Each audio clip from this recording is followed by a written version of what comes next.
welcome to the Just Sell Homes training webinar series. Today we're going to be looking at the complete starter guide to Facebook ads. So the training webinar series this year will focus on how to grow your business online, and this first one's going to be on growing your business with Facebook ads specifically. And this is like a really basic walkthrough. So we're going to walk you through the entire platform. And then after we go through the whole platform, I'm actually going to then take you through Q&A. So if you have questions, you can certainly answer them. If you are watching the recording, then you can always submit questions on Facebook. We have a Facebook group. If it's on YouTube, you can put it in the comments section, and we'll certainly try to get to you as quick as possible. You can also reach out to me personally, andrew@justsellhomes.com. Otherwise, let's get started.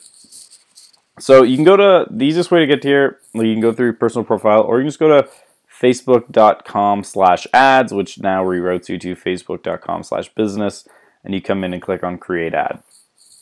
If you don't have an ad account set up, it'll walk you through setting up an ad account.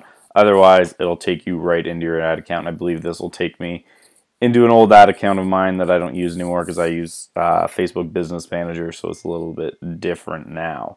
So let's go through the entire thing and see what we can kind of get through. So when you first come to Facebook, this is kind of your option when you're creating an ad. So this is where a lot of people get confused, and it's also important to note that this is also going to change a lot. So like I've come in here week to week with different topics, and it looks different. For the most part, though, it works the same. It's just they're changing titles of some of the options here. So don't worry about too much if it looks different. The idea is still the same, and it all works relatively similar.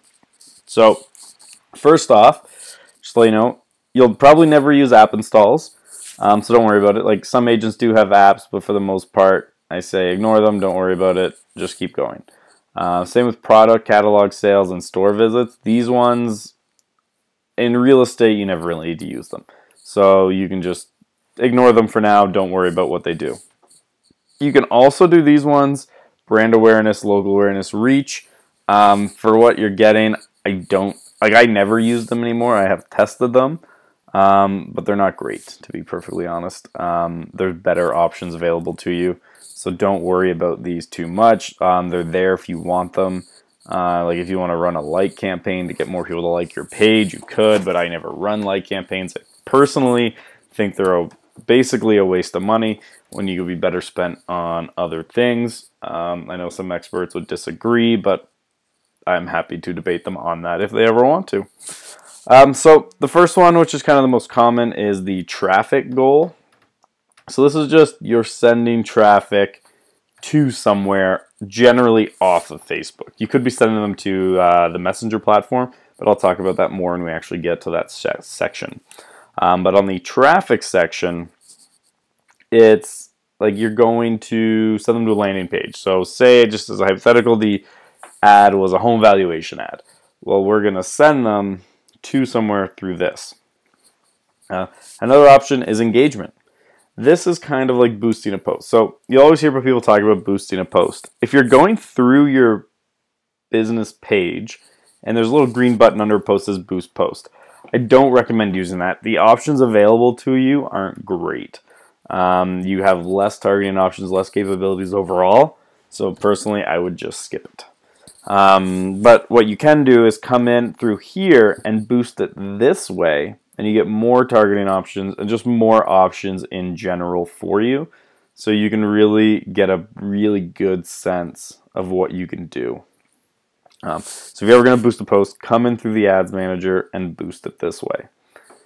Then the other option is video views. So if you're ever going to do video marketing, this is the one to use because it's going to really boost the amount of views. Like you can get it for a penny or less per view. Like if you're running a Facebook ad for video views and you're at 3 cents a view, which is still really good, you're paying too much. Like if you're doing it right, it should be about a penny per view. And like it's an unbelievable amount of reach you can get on Facebook through that. And then it offers more retargeting options, but we'll talk about that in the next webinar when we get into kind of advanced Facebook. And that's where we'll get into like the different types of retargeting and what's available to you there. Another one is lead generation. Obviously sounds great. You just say, oh, hey, I'd love to generate leads. Not quite as simple as that. But basically what it does is it eliminates the need for a landing page. So someone would click on your ad, it just pops up a form pre-filled with the information they've given to Facebook. So if they've given Facebook their email and phone number and all that, pre-fills the form with all that lead info. So that side of it's nice, but I don't personally use them because I prefer to have a landing page where I can send them to, where I can continue to build the relationship, build the know, like, and trust, and basically frame them a little bit more so that when I contact them, there's more there. A lot of people do use them. They use them successfully. It's more of a personal preference, and from results I've gotten, I found better success not using these. They're called, you also heard them referred to as lead ads. I'm personally just not that big of a fan of them. I know others use them, but I would personally pick one of the other options. Another option is conversions. This is another one that's more of a advanced tactic because you have to install a pixel on your site, but if you do have a pixel on your site, conversions are amazing. But it's important to note, if you're going to do this route, to get at least 50 conversions before you switch. Because basically what happens is Facebook understands what type of people you want. So like, and who's likely to convert. So as they figure out who's likely to convert, they're going to actually come in and target the right people to get you more conversions. If you go straight to conversions, they don't know who that is, and you're going to waste some money. So it's better to send traffic to the page, get people converting that way, and then once you get about 50 conversions, then switch to a conversion campaign, and you'll see your cost per lead decrease dramatically. But for today, we're just going to go with traffic. So here, you want to pick a name for it. So you want to kind of pick a naming convention that'll help keep you organized.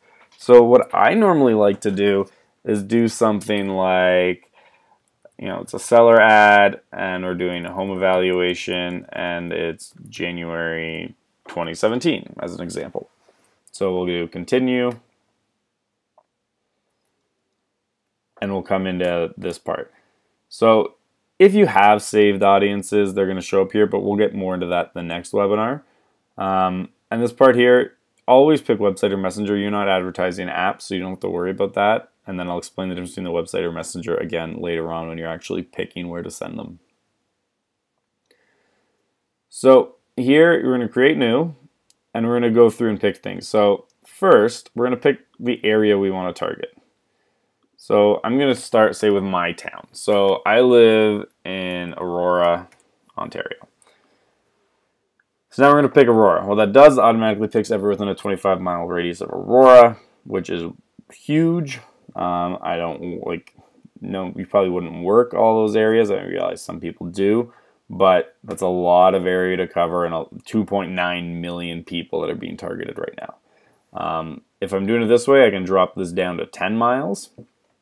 And now you can see it's already dropped down to 100,000 people. It's a lot closer to my town. Still larger than where a lot of people would do a lot of their work. So if you want to drop down to closer than 10 miles, you have a couple different options.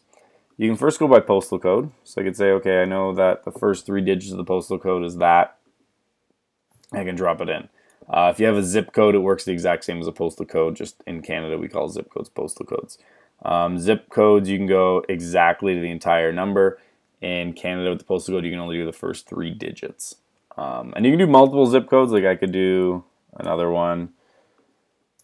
Doesn't matter. I can put in as many as I want. It's always going to be available.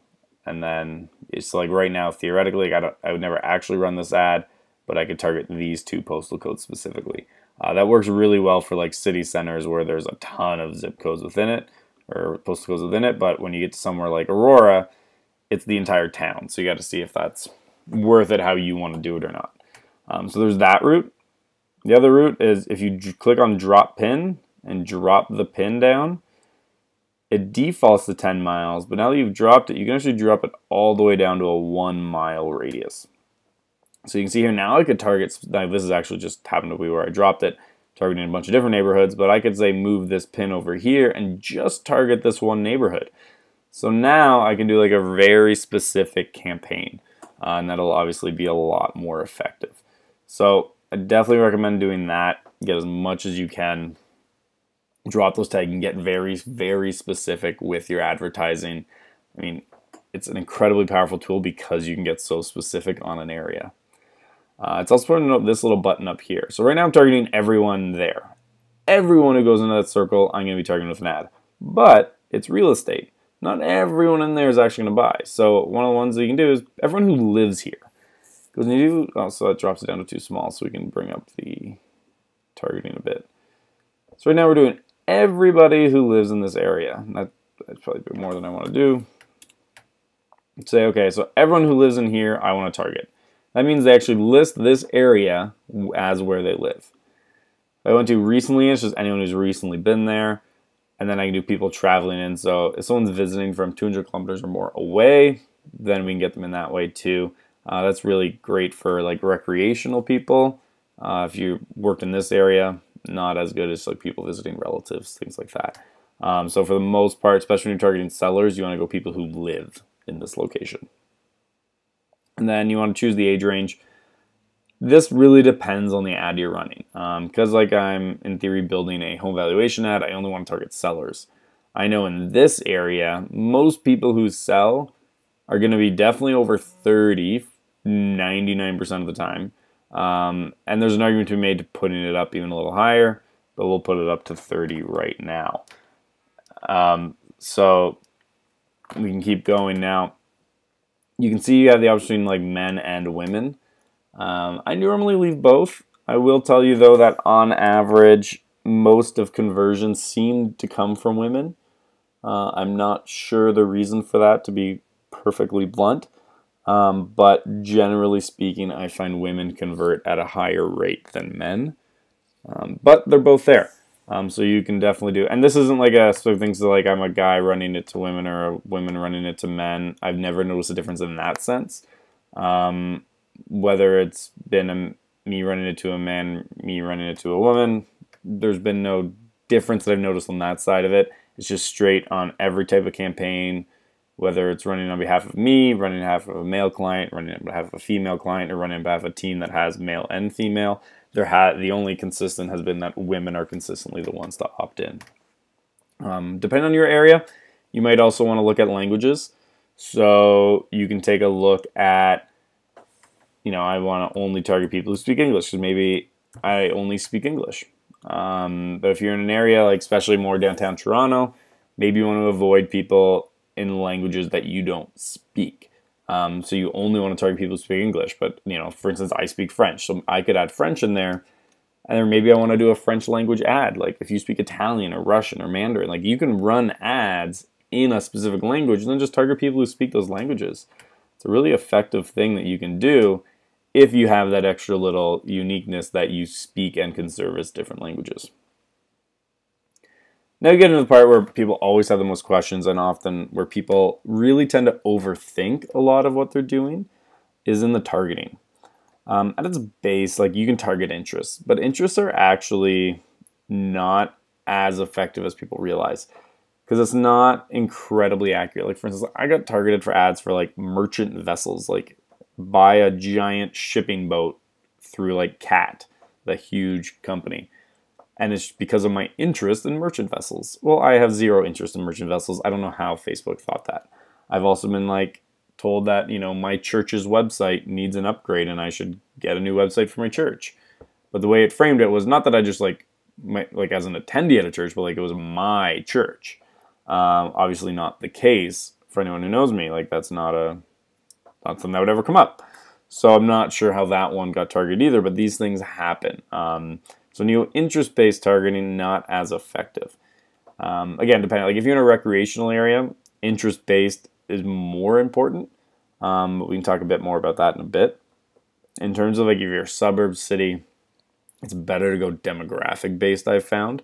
So for instance, first one I always do is actually go to exclude, because I do want to exclude some people from my ad. So I'm going to go and I'm going to click, I'm targeting home sellers.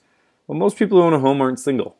So I'm going to go ahead and exclude everybody who's single from seeing the ad. But I also want to narrow that audience a little bit further because it's not just that. So I know likely there's a good chance they're going to be parents. They're also probably going to be married or engaged or in a relationship. So right now, this ad's going to run out to anyone who's a parent, anyone who's engaged, anyone who's in a relationship, or anyone who's married. So that's one way it's set up right now. And you can see that targets 22,000 people. But what I could also do is to say I could remove parents. And I could say, okay, I want to narrow the audience further. So right now it's going to anyone who's engaged in a relationship or married. And then when I click narrow further, I can say it must also match one of the following. I could say, and they must also be parents. So they have to be engaged in a relationship or married and parents, as opposed to just also parents.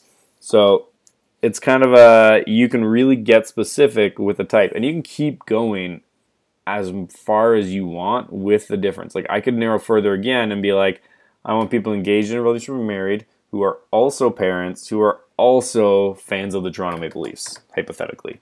That'd be a very specific campaign.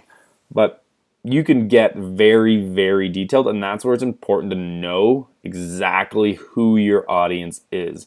If you know who your audience is, you can really drill down this way. I say in real estate, demographics are very important. But there are other things. If you're in a huge area, like if you're the city of Toronto and you want to target homeowners, well, there's millions of people in Toronto, or any big city for that matter, and it's going to be really hard to kind of get there. So what you want to do is think about who else is targeting homeowners.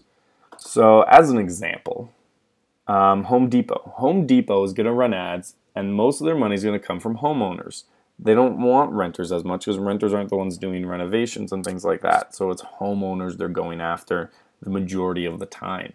So if you just target people with an interest in Home Depot, you're piggybacking off their work of finding homeowners and just targeting people who like them. So let them spend all that money in their ad campaigns, and now you can just piggyback off what they've done. But so for instance, in a smaller town like this, I don't need to go that in depth with it because it's already set up. But if I just did an interest like real estate, well, that's mostly real estate agents, mortgage brokers, and things like that. So I'm going to be sending that ad out to so many people who actually have no need to actually see the ad. So you really want to take that into account as well when you're doing it. Like interests like real estate are not great for real estate ads.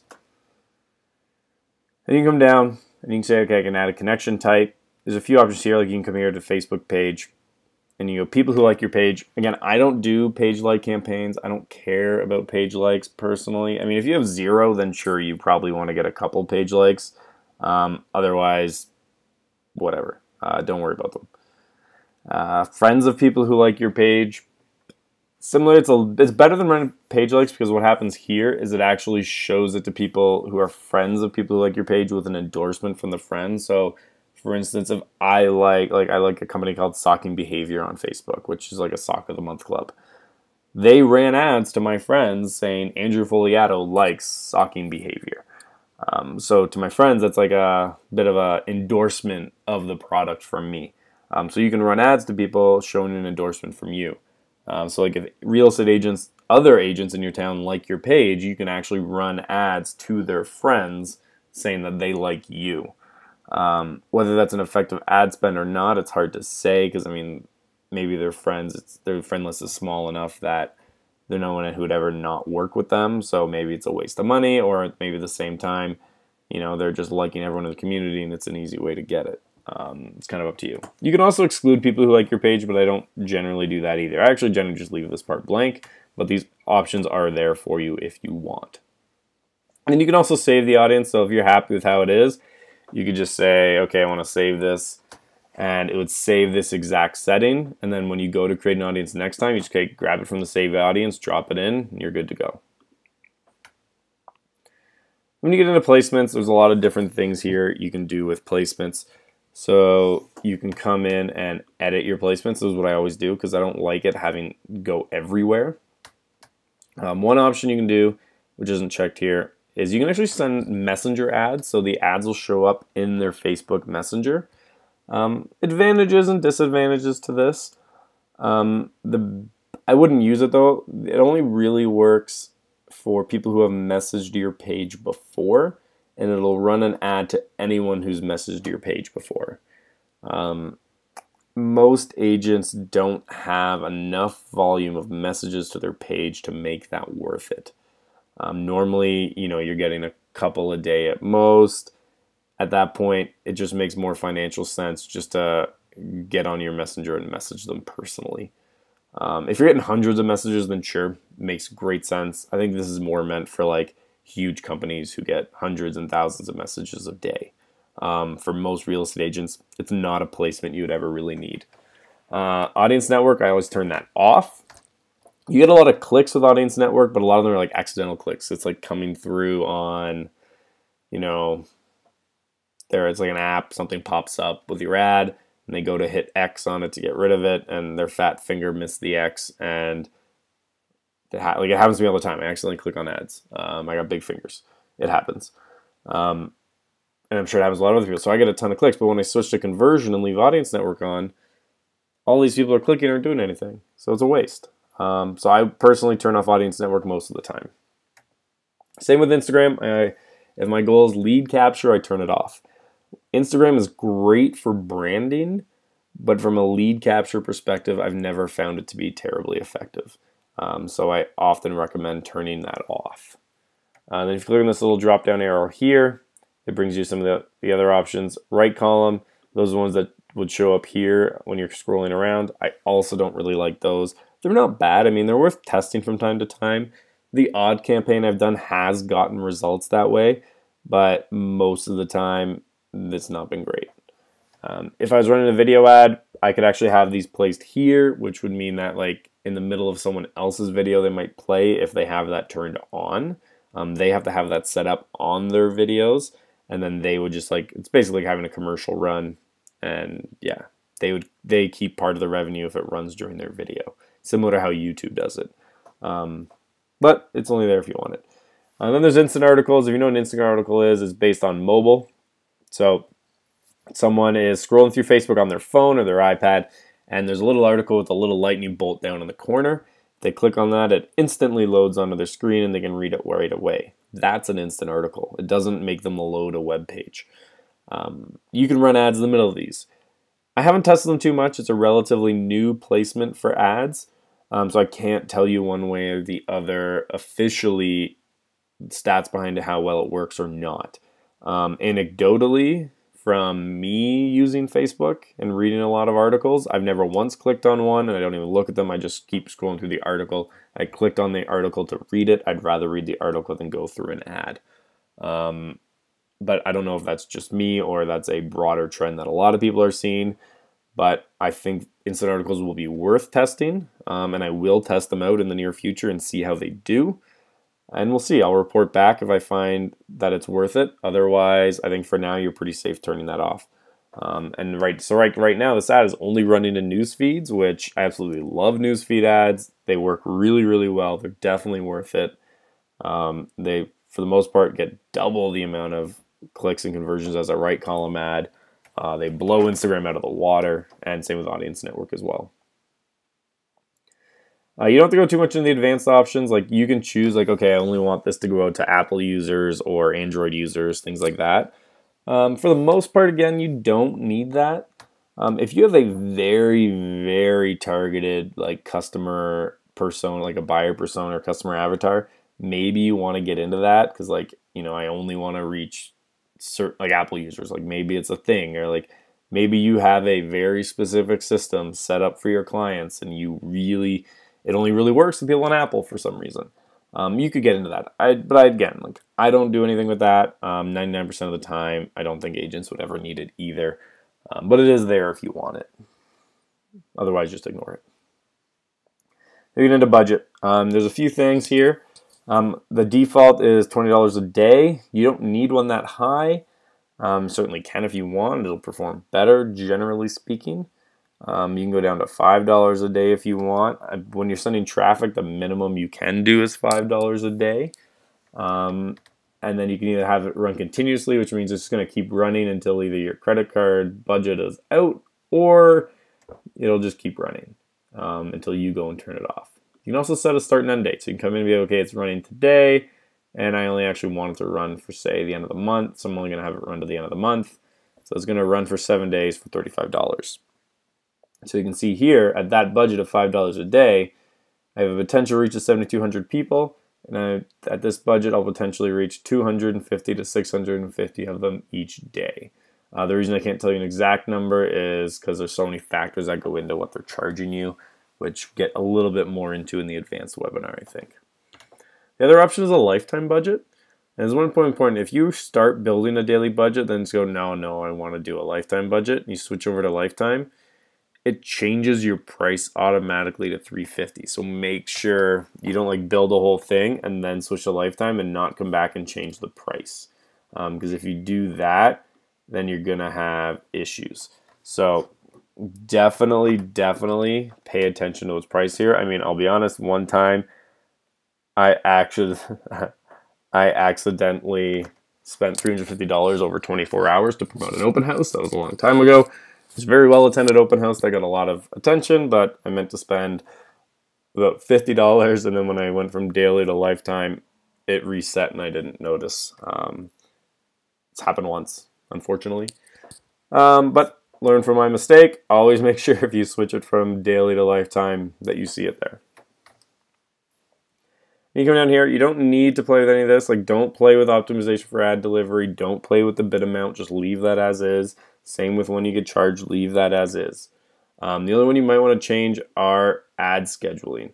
So here you can either have them ads run all the time, so they're just 24/7, your ads are running. You can also switch them to run on a schedule. So just as an example, you can say, I only want this to run, between 9 a.m. and 7 p.m., that much of the week. So maybe I want to take Sundays off. Then maybe on Saturdays you want to sleep in a bit, and you want to stop working a little earlier. So you can say, okay, I only want it to run during that time. The reason that you might actually do that is you don't want it to, running when you can't answer. If you don't have autoresponders or anything like that set up, I mean, speed to like how quick you respond to a lead is incredibly important. So if you're not responding quickly, your chance of converting drops dramatically. So by doing this, you can actually have the ads only running when you're available to answer them. Or maybe, like every Thursday night, your kid has a soccer game, so you're going to turn it off because you don't want to get leads through the middle of the soccer game that you have to go answer. So you know your schedule. You can come in and you can adjust it based on when it actually makes sense for you. When you set up your ad account, you had to select your time zone, so make sure you can go in and do that. And you can ignore basically everything else here and go to continue. And here's the different types of ads. And so this is where like the creative comes into play. So one, there's carousel ads, and these are the ones where like there's the little blocks like this that you see. They do work quite well. I find I get a ton of click-throughs on carousel ads if they're done right. So the image size is 600 by 600 pixels. So if you're using something like Canva, you can certainly use that pretty well. But carousel ads, you get a ton of clicks. Also great for real estate for things like you want to show that you're an expert in an area. If you sold, say, 6 houses in one neighborhood, we'll do a carousel ad with a picture of all 6 houses and just be like, sold this one, sold this one, sold this one, and you show that you're the neighborhood expert.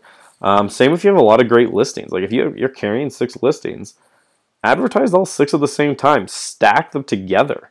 And that way all the engagement will all be on that same ad, which will help boost it up higher. And then each individual photo can have its own link associated with it. So they can click on that one, go to the individual page for that one. Click on that one, go to the individual page for that one. So it really helps from that perspective of driving more engagement to an ad. You can also do it from a lead gen perspective in the sense of you could be like, click here for homes under 400,000. Click here for homes under 600,000. Click here for, condos. And you could do different types and people could be like, okay, I want that type. And they click on it and they go to very specific page on your website related to that one. So that's a really convenient one to have. This one, though, I'm going to build single image, so I'll talk about that one last. You can also do video. Video is great. You just upload your video. It's important to realize, though, that 70% or more of people watch their Facebook ads without sound. A lot of people, they're at work, they're in the bathroom, they don't want people to stall next to them to know what they're doing, so they don't watch it with sound on. They just watch it silently. So you want to have captions on it. So you can use a tool like rev.com, rev.com, and they can put captions on your video. You can also do it like on Fiverr, Upwork. There's a lot of different options for it. There is a built-in Facebook tool to do it as well. It's not as good, but it's there if you need it. But yeah, video works great, but just keep in mind when you're creating a video that most people who watch it will be doing it without sound on. You can also create a slideshow. So just a slideshow set to music. So like, you know, up to 10 photos, just looping and auto-playing. What's nice about this, if you have really nice photos of a property, when people are scrolling through the newsfeed, as opposed to a single image, it's just automatically going to start playing photos. So you could like lead with the best photos about that property and just have it loop through. And then the last one here before I talk about single image is canvas ads. So these can be done really beautiful. Like these canvas ads can look incredible. But from what I found is I haven't found any difference in results when I've done canvas ads. And I haven't tried them again in a while because there were actually a lot of work to set up. So what I found was the amount of work it took to set up, there wasn't any noticeable change to ad results. So why put in all that extra work when you're not getting anything extra out of it? But they do look beautiful. So maybe from a branding perspective, there's some interesting ways you could take advantage of it. So I think done well, these canvas ads have potential, but I mean, literally, you have to put in a lot of work to make it look right. And I don't think for most of you, the amount of effort it would take to potentially get a better result, not even for sure, I don't think it's worth it. But then we go into single image ads. You can come in here. There are stock photos. Like you can come in, choose stock photos if you want. Again, I hate stock photos and ads. They just don't work that well. Like most people see stock photos, like I know I'm that way. I just kind of gloss over it because I'm like, oh, another stock photo, great. And I just scroll. I know it's an ad. So I'm just going to go. But say hypothetically these were not stock photos and I'm just picking them. I can pick up to 6 for the ad, even though it's a single image ad. Because what it'll do, it'll just rotate through the 6. And that way you can test which one works better. That's one thing I like, is you can A/B test and really see if it works or not. The downside of that, though, is engagement is spread out across those 6. So you're not getting, it's not like if they comment on one, that comment will show up on all 6. So you lose a bit of engagement in that sense. So what I normally like to do is I'll do like a quick test and then shut down everything but the best 1 or 2, just so that engagement and that interaction will stay. If you find there's not a lot of engagement but you are still getting results, then leave as many as you want up. But if you're getting engagement, then shut the rest down, assuming that they're still working. And then you can come down here. I'm just going to pick my page. Your page will probably be the default because most people don't manage more than one page, just because I have a bunch of pages there. I have to go and find the right one every time. And then I'm going to go URL. So you have 2 options here. So for the traffic, we can either go to, I want it to show up go into a website, or I can go to Facebook Messenger. So what this will happen is it'll actually open up a messenger with your page. So they click on it, opens up a message, they can start chatting with you right away. I found this has worked really well for leases. I haven't found much of a noticeable difference at all for anything else. But it's there. Like you can do things like, message for the price, and then you could run a thing, and then everyone who comes in, it tells them the price. Because with this section here, you can actually send them a automatic reply, and it'll just automatically reply with this. So you can be like, here's the price, if you want more information, yada yada yada yada. You can put in whatever you want there. Again, I've found tons of success with this for leases. Anything else hasn't been a noticeable change for me. Then you go to website URL. Don't just go to your home page. I mean, that's what I'm going to do for this ad, just as an example, but I wouldn't just go to a home page. Just doesn't work that well. You want it to be a very specific page for that offer. In one webinar coming up where I'm talking about a more complete strategy, I'll get more into that kind of topic of how, like, where to send things, how, like, and the different strategies around that. But just know, don't send it to your home page. It just doesn't make sense. And then you come down here, you'll see a preview on the side as you're building it. So you want to think about how people see your ad. So for instance, what they found most of the time is people look at the image first. Then they come down to the headline, and then they read the copy up here. So we're going to start with something like, okay, so this is a home evaluation campaign we're hypothetically running here. So I might say I want to narrow it, because you get a lot of tire kickers with home evaluation ads who don't want to sell their home, they just want to find out what it's worth out of curiosity. So we're going to get them here with planning on selling your home in 2017. Headline narrows down people who are just curious. You're not going to get them all out, but it does help improve the quality of your leads by doing that. And then you can come here. I do a little call out. So for instance, hi Aurora, planning on selling your home in 2017. Start by finding out what it's worth with a free professional home evaluation. Click on learn more below for more information. And I'd actually keep going there. Some people say you should keep your copy short. I've noticed on Facebook, as long as it's valuable, you can really go for, like, long form ads for me have actually been performing really well. Where I would keep going with this ad would be telling them what to expect. So I'd be like, this is not an automated valuation. You're coming to my site, you're going to put it in, and then we're going to get back to a professional, accurate evaluation. Because if you leave the impression it might be automated, what happens there is you get people to come back and, like, freak out in the comments, and then it leads bad things. And I've seen people who have left these things going for a long time, and it just looks terrible, to be honest. So definitely don't recommend that. And then there's the call to action button. Leave it on learn more. You can certainly test other ones, but from every statistic I've ever seen, learn more has been the highest converting one there is. You can also change the news link description here.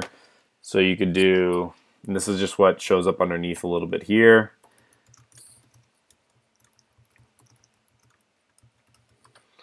You also want to be careful about, like, not putting exclamation points in the ad. You can only do one. If you do more than one, then they shut it down. So, and that's one of the major reasons a lot get disapproved. So you see I have one after hi Aurora, exclamation point, so I can't put any others in the ad. It's same with if I say you or your too much. Like, I can say it once or twice here and there. But if I start saying it a ton, it'll get disapproved. It's just a thing that Facebook has.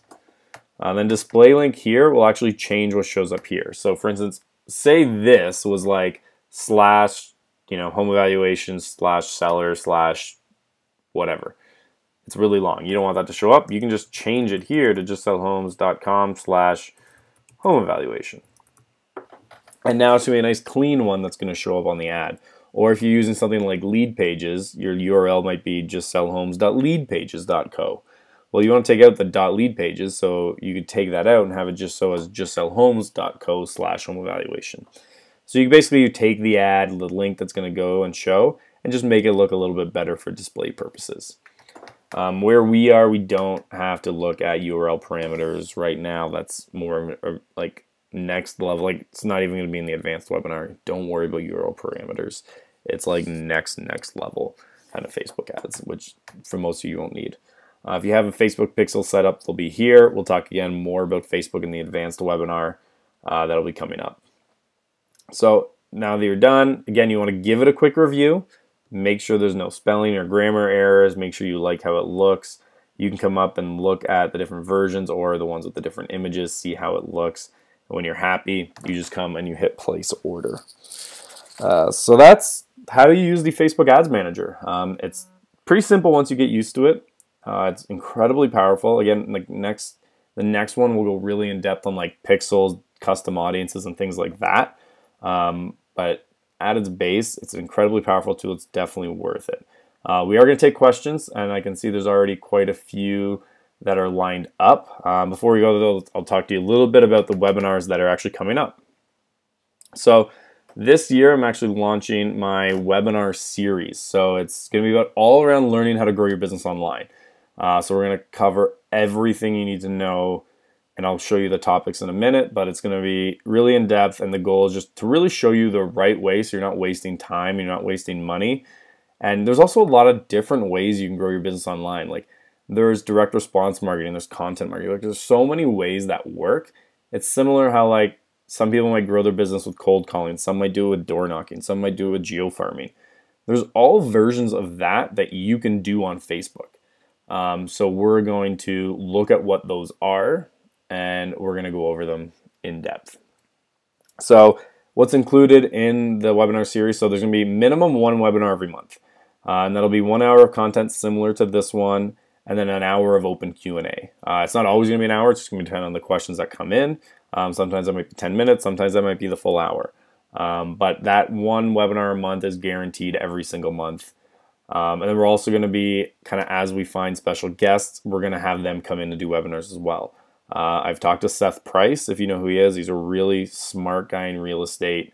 He's going to come on and do one. We're going to talk all about branding, and we're going to actually look for practical tips, because I don't want to just do like standard things that you've seen all over the place. I really want kind of more unique content. So for instance, like Melanie Peace, she runs a website downtown and a team. One of the top teams in Toronto, like does very, very well, and it's mostly online. What I want to get her to do is actually bring her on, share a screen, and actually have her go through her website and kind of like see everything. So you will really understand how much thought goes into each part of her website. So I think that'll be a really cool one for people to see. We're going to bring in guys like Danny Wood, who's incredibly smart, Ryan Hodge, who's great at lead conversion. And there's definitely some more of others I've been talking to, but those are the ones I've kind of included for now. We're also going to bring in vendors from time to time. So, you know, website companies, things like that. If they you want to see their product, basically we'll kind of talk as a group, who do we want to bring in? And then we can actually dissect their product live with someone from them there, ask them questions in a group environment. And, you know, maybe if I see something that like, maybe, you know, people in the group might know questions to ask that you never thought of, we can really dive deep on, you know, what's good, what's bad, and what's not about these groups, what's coming down. And that way you can make a little bit more of an informed decision when you're trying to purchase something. And this is also all going to come with a membership site. So you're going to have access to every past webinar that we've done. So you can always come in and see every past webinar. We're also going to have resources. So we'll have, you know, any notes that came out of a webinar, resources. Like I have an ad, you know, checklist that I give out that, you know, walks you through how to do it. There's an Evernote webinar that'll be in there where it has all the templates that I use. So there's going to be a lot of resources on top of the webinars, and everything we do will be put into that membership site, which you'll have access to. So here's roughly what we're going to be talking about. These topics might change a bit, but we're going to do, like, in this one was obviously intro to Facebook ads, advanced Facebook ads, what goes into a successful online marketing campaign, content marketing, how to market your listings, email marketing, blogging, how to automate your business so you're not losing the human touch, the top tools to use. We'll do CRM related. I'll probably do another on organic Facebook. So if you're not paying for ads, how you can still get a lot of business off Facebook, because you definitely can, but it does take a lot of work. Similarly, geofarming, it takes time to pay off, but it can really pay off if you do it well. And I am leaving end of the year kind of TBD, just so that we can talk about what makes sense to do going forward. And because maybe things change during the year, so like things we learned while we were doing all this marketing together. So that's kind of the tentative plan for these webinars. Again, things may change if something becomes more relevant, but it's always going to be good actionable tips, kind of like what you saw today. We're really going to dive deep into like the nuts and bolts of how things work. It's not just going to be theory. I mean, some might be a little heavier on theory than others, but the goal really is to show you it so that like you can get everything you need to know, so that you can do it the right way, because we don't want to waste your time. So to get your seasons pass, so you can order it and it'll get you access to the entire year. If you're watching the replay and it passed, you know, it's been 3 months, you can still get access to all the old webinars when you order the season pass. So originally I was going to charge $9.97, but I want as many people to get this as possible. So we're going to drop that down to $3.50. I can't promise that price is going to stay there. I can promise you it won't go down, but depending on kind of how things are going and things like that, the price may go up. I'm just to be perfectly frank, I'm undecided. But right now I've settled on $350 as the price. I am kind of, part of me is thinking about going back to $997, but it's $350 for now. So as long as this webinar is up, the price is $350. Otherwise, I'll take this webinar down and replace it with one where I'm saying the new price. But as long as this webinar page is up and you're watching it, you can get the season's pass for all of 2017 for $350. If you buy halfway through 2017, it will be good for the first 6 months of 2018 as well. So if you want to order, you can go to go.justsellhomes.com/gojsh. So there's no www, it's just go.justsellhomes.com. So again, with that, you get one webinar every month with the 1 hour of content, 1 hour open Q&A. You get all the guest webinars. So we got Seth, Mel, Danny, Ryan, and a bunch of others. We'll bring in webinars. Hopefully get some group discounts. We can't promise that because it'll just be up to the individual ones. Plus, you'll have the site with replays of every single one we've ever done. I think it's going to be a lot of great content. So I really hope you'll kind of join me in this. So again, $350. If you go to that link, go.justsellhomes.com/gojsh. The price is there. So as long as you're watching this, I will guarantee that price is $350. I can't say that tomorrow it'll still be $350 or next week or next month it'll still be there. It's just kind of what I feel. I think it'll be worth at the time. I think right now, though, I'd like to get more people learning this because I think a lot of people could use this information. I think $350 is a very fair price for the year. So if you're seeing this, that's still the price. Otherwise, let's get to some of the questions. So let me pull up back. So what are the questions? Why would you exclude people from an ad? So that's actually a very simple question. Because when you're running ads, you don't want it to go to everybody because not everyone's a potential client.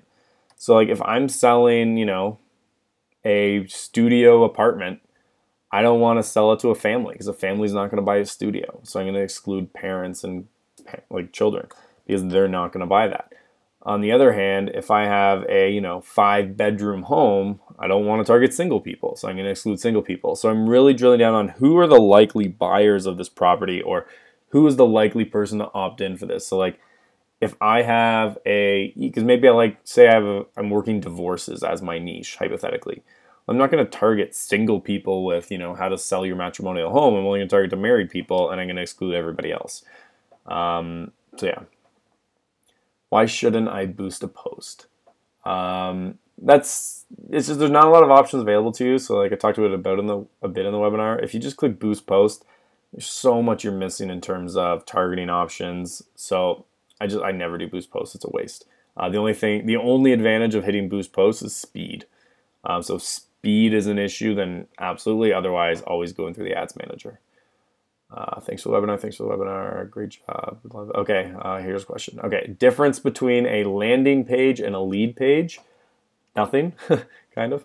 So every lead page is a landing page. Not every landing page is a lead page. So a lead page is actually just a company that you can build landing pages on. You'll hear people call like lead pages or squeeze pages, things like that. Basically what it is like a lead page is what I would generally refer to it is it's a page where the only thing to do is to opt in. So there's no other links to anything else. It's just you go to that page, you either opt in or you leave. A landing page is just any page someone could land on your site. It could be a blog post, it could be an about section, it could be anything on your site where they just land. What's a dark post?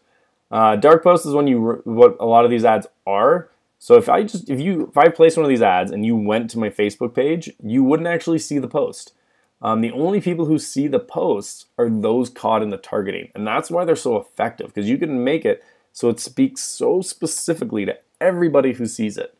So I definitely recommend dark posting. It's incredibly valuable. How can I tell if an ad is performing well? Let me just pull up this back again. So let me just pull up an ad and I can show you. But you want to look at a couple different things. So let's pull up an old one here. I'm sure we'll go with the first one. Okay. This is an old one I did for a guy one time. So we'll just pull up here again. So we're looking at this. So here's kind of the stats behind the campaign. So we had 1,171 engagements, reached 10,000 people for $350 with a relevancy score of 9. The relevancy score is amazing. Per post engagement, it's great. It's not great. It's not bad. I don't mind it. I would normally like to see that a little lower, like 10 cents, but still not bad. So like one like this, I would consider running again, like 8.73 result rate. That's not bad either. And like you actually just showed it to you. You can see here, most results, 77% were women, and only 23% men. So as I was saying before, generally men are way more than the others. But normally what you're looking at is result and cost. So if your relevancy score is under a 7, then you definitely would want to switch. If it's below 5, you just delete it and start over. 8, 9, and 10 you should be pretty happy with. 7, I would just do some minor tweaks to it. 6, I just kind of gut feeling I might drop it, I might not. But that's kind of generally how you tell an ad's performing. And then the other way is just, are you getting leads off it? I mean, if you're not getting leads, stop it. Like, what's the point? Okay, next question. What's the link to your Facebook group? Right, so I have a Facebook group called The Wheelhouse.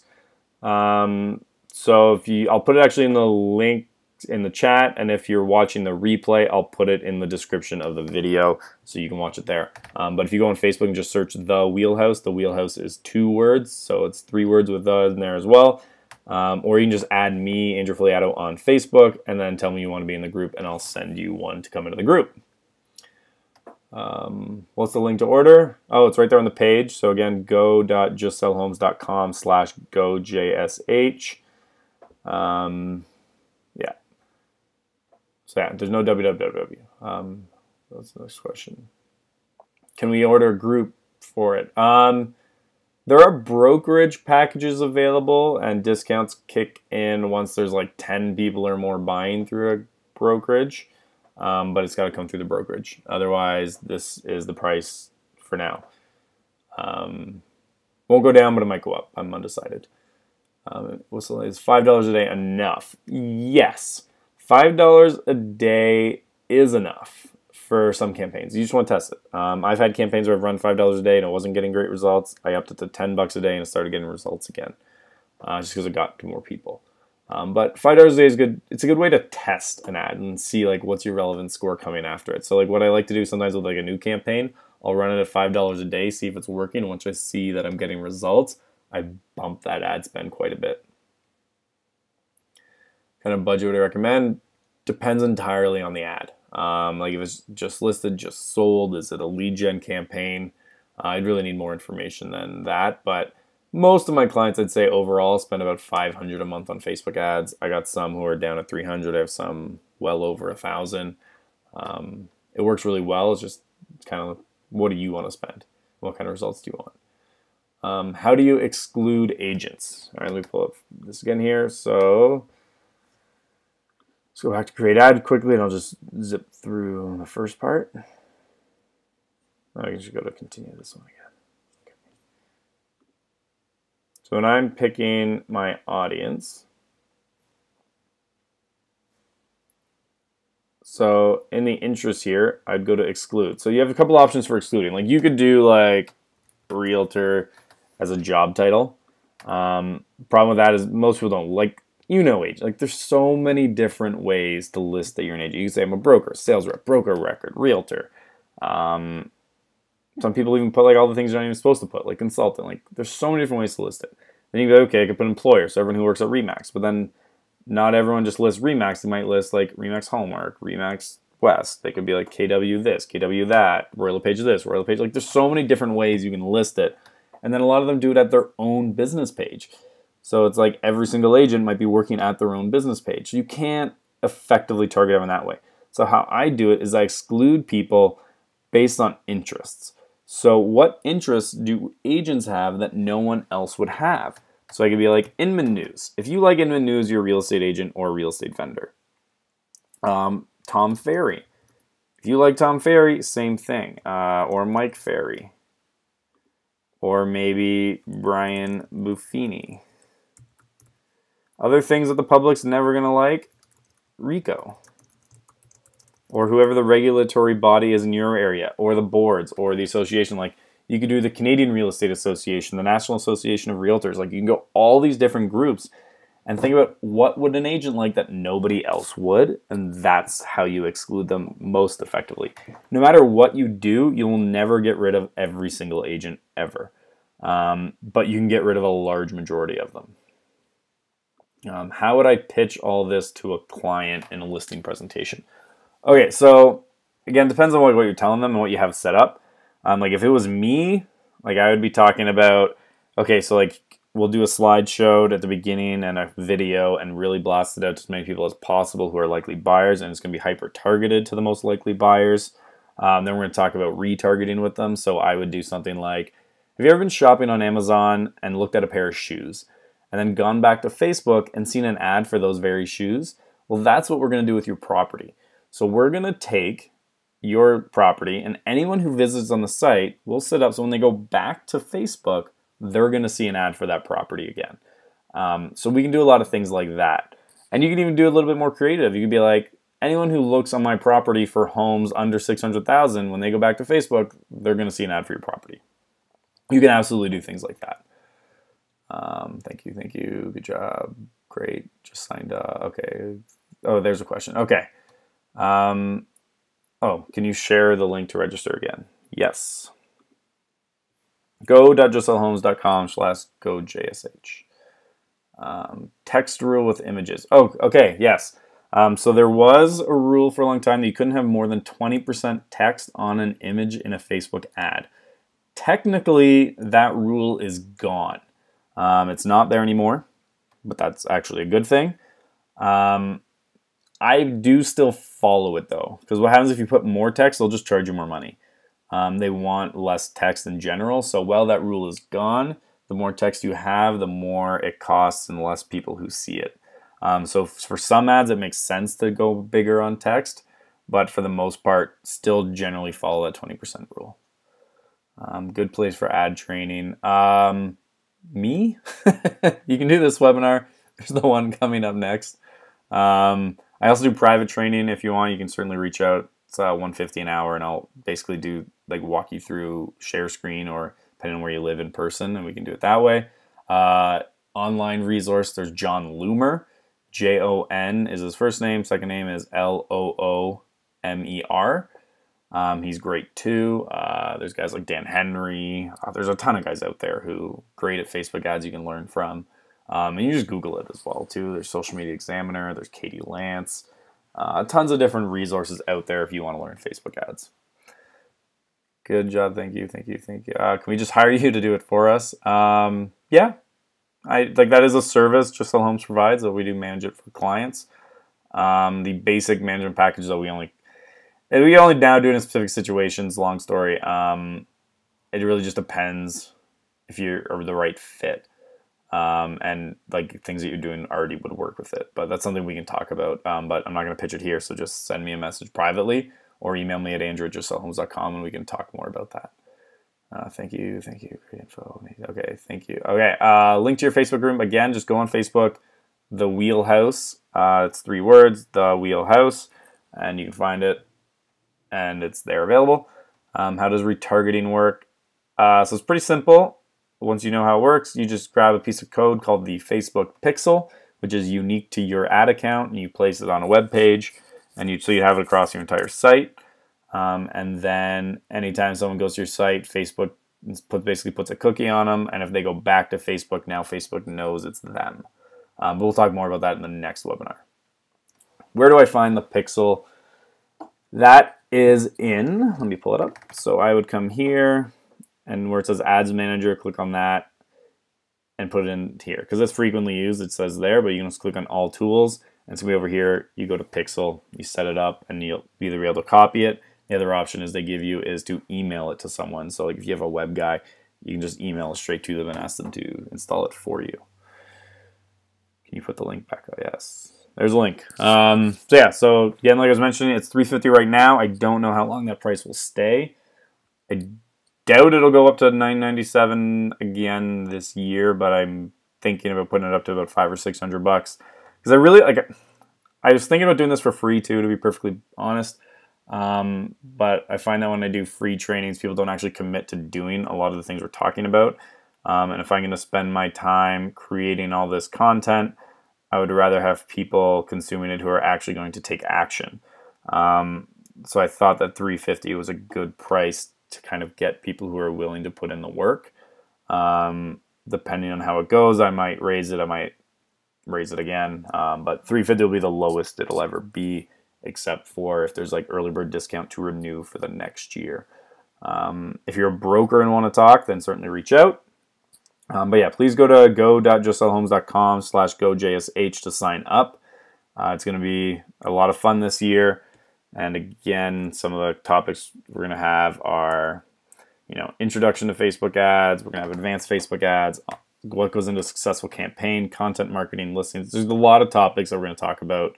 I think it's really going to be worth it. So you're going to get that webinar every month, plus guest webinars, plus vendor webinars, and replays of every past webinar we've ever done. And all that, I think, is a very fair price at $350. So again, if this page is still up, that price is still valid. So register, and I look forward to seeing you in the next webinars on advanced Facebook ads. Thanks, everyone.